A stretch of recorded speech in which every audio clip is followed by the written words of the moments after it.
Obesidade não é falta de força de vontade. É o resultado do sistema desenhado para falhar com você. Deixa eu te fazer uma pergunta desconfortável para você. Se obesidade é sobre força de vontade, é sobre querer mudar, por que ela explodiu nas últimas décadas? Será que o ser humano ele ficou mais fraco, mais frágil, mais sem vontade? Ou será que o ambiente mudou tão rápido que o cérebro humano não conseguiu acompanhar? Hoje eu quero te provar uma coisa. O problema não é o obeso, é o sistema que a gente criou. E esse sistema ele não é neutro, ele é projetado. Ao longo desse vídeo eu vou apresentar 12 motivos que provam essa minha teoria. Eu já fui obeso, eu pesei 53 quilos a mais do que eu tenho hoje. Eu não fiz cirurgia, eu não tomei remédio. Eu perdi porque eu entendi o que estava acontecendo além da obesidade. Eu tirei a culpa que eu estava sentindo, coloquei responsabilidade na minha vida, eu coloquei lucidez e é isso que eu vou trazer para você nesse vídeo. Se você está acima do peso, se você conhece alguém que está acima do peso, esse vídeo simplesmente pode mudar a sua vida ou a vida dessas pessoas em 12 passos. Não estou fazendo isso aqui para viralizar ou para crescer aqui no YouTube. Essa é a minha contribuição contra a obesidade, um mal que me fudeu, desculpa a palavra, 23 anos da minha vida. Eu venci ela, eu sou meio maratonista, vou fazer a maratona agora, eu tô muito bem, graças a Deus, e eu vim aqui contribuir para que vocês vençam esse mal que tá acabando com o nosso século. Começando pelo primeiro, que é o maior mito.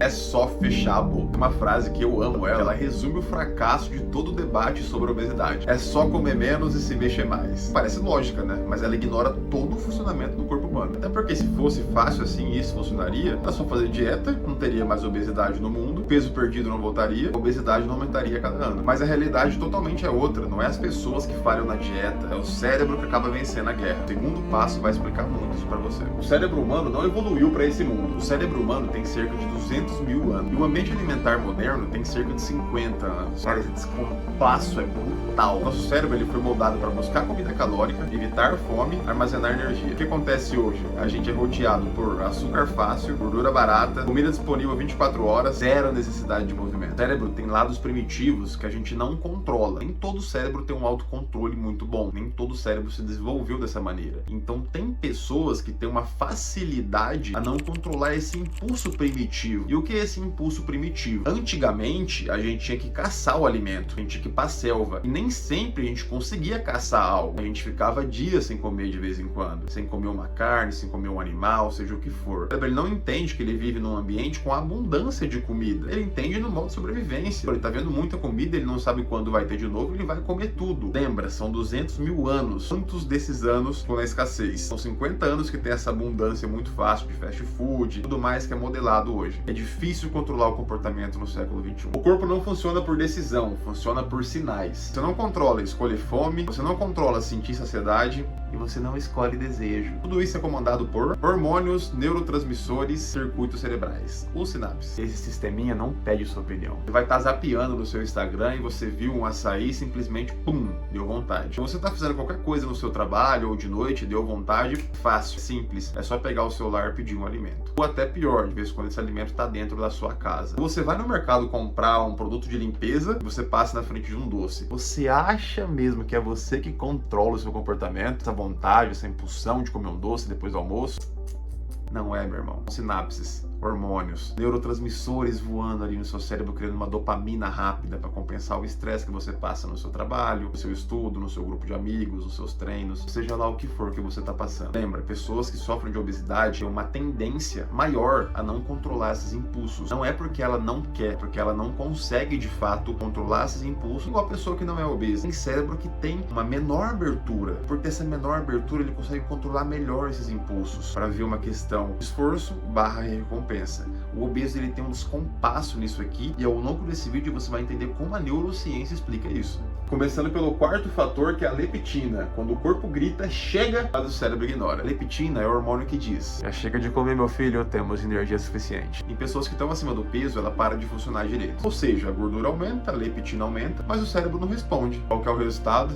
Defesa ativa do peso alto, saciedade fraca, fome constante. O corpo começa a entrar em modo sobrevivência, mesmo estando em excesso, porque ele meio que perdeu um limitador, ele perdeu esse sinal que avisa ele, tipo, ó, tá tudo bem, tem muita energia, não precisa comer mais. entende que a pessoa não controla, é como se fosse um maquinário. Imagina um maquinário que quando acende a luz vermelha, a esteira para. Essas pessoas têm esse déficit. O cérebro não responde quando essa leptina ela fica travada, quando ela para de funcionar direito. Então ela vai comendo sem parar. Não é o ato dela olhar para a comida e falar, não quero comer mais. Não funciona assim. Ela vai sentir fome, ela vai sentir que a comida não saciou ela vai ter ansiedade se ela não comer. Sabe aquela vontade quando você vai comer um lanche, eles trazem já a maionese, o ketchup, tudo que vai no lanche, os molhinhos, a Coca-Cola. Você sabe que daqui 3 minutos o lanche chega? Cara, é exatamente isso aí que ela vai sentir, isso aqui vezes 5, 10, 20. É algo incontrolável. Entender o funcionamento do cérebro do obeso é o ponto ideal, onde você para de culpar ele e começa a responsabilizar quem tá controlando isso de fato. E você vai entender. Agora, se você fala pra mim se isso é uma escolha, cara, não é uma escolha, velho. Isso é falha de comunicação biológica. E junto com a leptina, a gente tem a grelina, fome que não desliga. A grelina é o hormônio da fome. Ela que avisa a gente quando a gente tem que comer, tá faltando comida, tem que pôr energia. Pessoas com obesidade, ela sobe mais, ela cai menos e ela volta muito mais rápido. Ou seja, a pessoa come e pouco tempo depois ela tá com fome de novo. Mas não porque ela é fraca, porque ela não aguenta. É porque o sinal continua ligado. Entenda, quem não é obeso, essa parte é muito tranquilo. Quem sofre de obesidade não consegue controlar mesmo. O sinal da fome continua ligado. Aí junta com a leptina e a grelina junto, imagina a bagunça basicamente dessa pessoa. E agora entra o ponto que eu tenho maior incômodo. A indústria alimentícia sabe disso. E aqui a conversa, ela muda de nível, porque todos esses mecanismos que eu contei pra você, eles não são segredos. A indústria sabe isso fazem décadas. Eles sabem como ativar a dopamina, gerar repetição, como fazer você querer mais. Existe um termo, inclusive, pra isso, chama Bliss Point. Bliss Point seria o ponto ideal de gordura, sal, açúcar para gerar o máximo de dopamina sem gerar saciedade.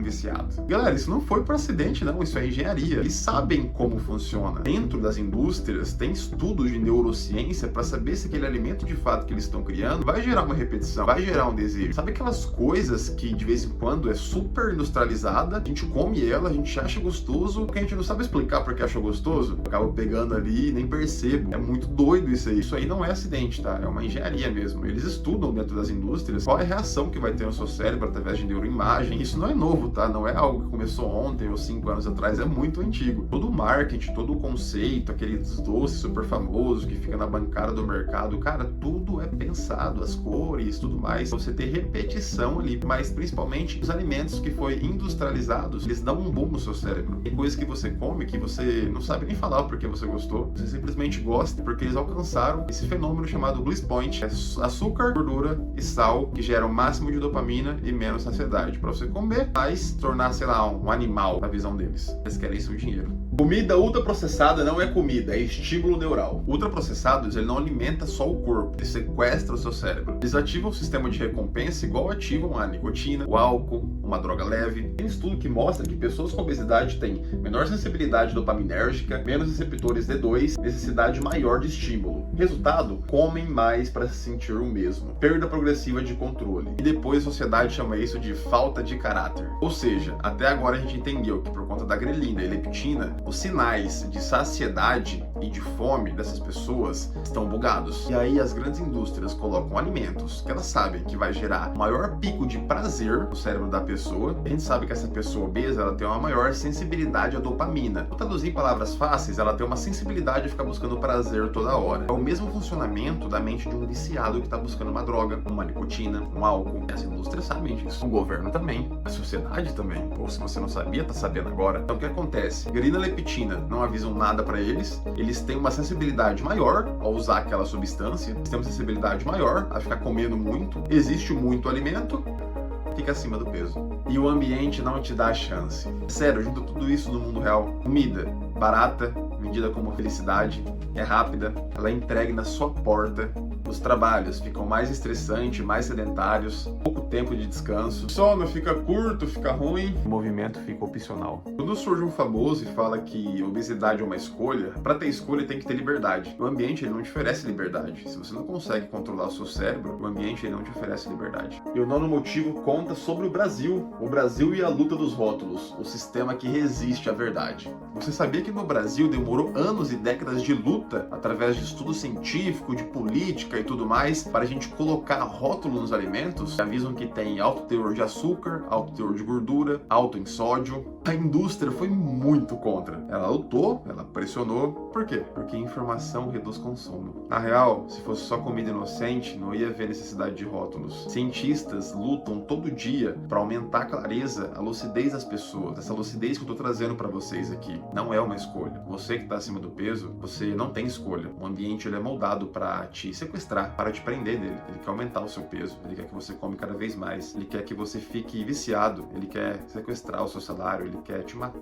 matar sem falar que quer te matar. Com muita luta, muita garra, a gente conseguiu colocar esses rótulos. Não funcionam muito bem quanto a gente queria que funcionasse, porque nada funciona como a informação, como contar, como esclarecer, igual a gente tá fazendo aqui hoje. Mas nossa luta continua, vamos usar todos os recursos e canais possíveis. Genética. Nem todo mundo come igual, mesmo comendo mesmo. Entre 50% a 80% do peso é influenciado pela genética. Portanto, existem pessoas que sentem mais fome, saciam menos, grelina, leptina, lembra? E o pior de tudo, elas armazenam mais gorduras. Duas pessoas no mesmo ambiente, uma engorda e a outra não. Culpar as duas igualmente é uma ignorância científica. É negar todo o conhecimento que a gente tem científico de biologia, neurociência, psicologia e tudo mais, embrulhar e tacar no lixo. Uma ignorância gigantesca da parte das pessoas que fazem essa comparação de obesidade é uma escolha. E a dieta é interpretada como ameaça. Quando o obeso ele decide perder peso, a leptina despenca, a grelina sobe e o metabolismo desacelera. O corpo entra em modo de defesa e isso pode durar anos. A pessoa pode perder 20 a 30 quilos e facilmente depois de 1 ano, 2 anos ganhar novamente, porque ficou difícil. O sinais de alerta dela fica todo o tempo lutando contra ela, gerando ansiedade, vontade, picos, sentimentos que ela não consegue controlar. E cá entre nós, você aguenta um dia, aguenta 5, mais 2 anos sentindo todos esses estímulos é muito difícil. Por isso, grande parte das pessoas que emagrecem, com monjaro ou sem monjaro, acaba voltando ao peso que estavam no início. Não é fracasso, cara, é fisiologia. E o estigma de culpar piora tudo. Quando você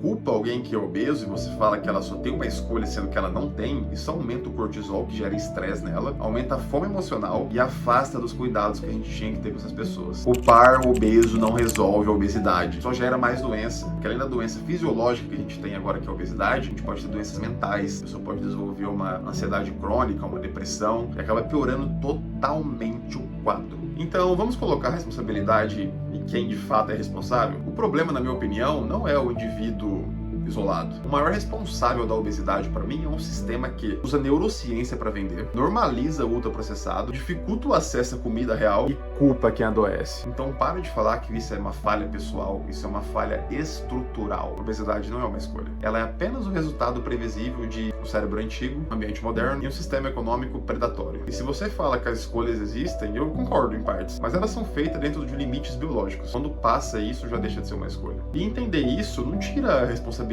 mas tira a culpa. E só quando a gente para de culpar o obeso que a gente começa a enfrentar o verdadeiro problema. Talvez a pergunta principal de tudo não é por que o obeso não consegue mudar, mas sim quem se beneficia para ele continuar doente. Meu nome é Vitor e eu tô só começando a minha guerra contra a obesidade.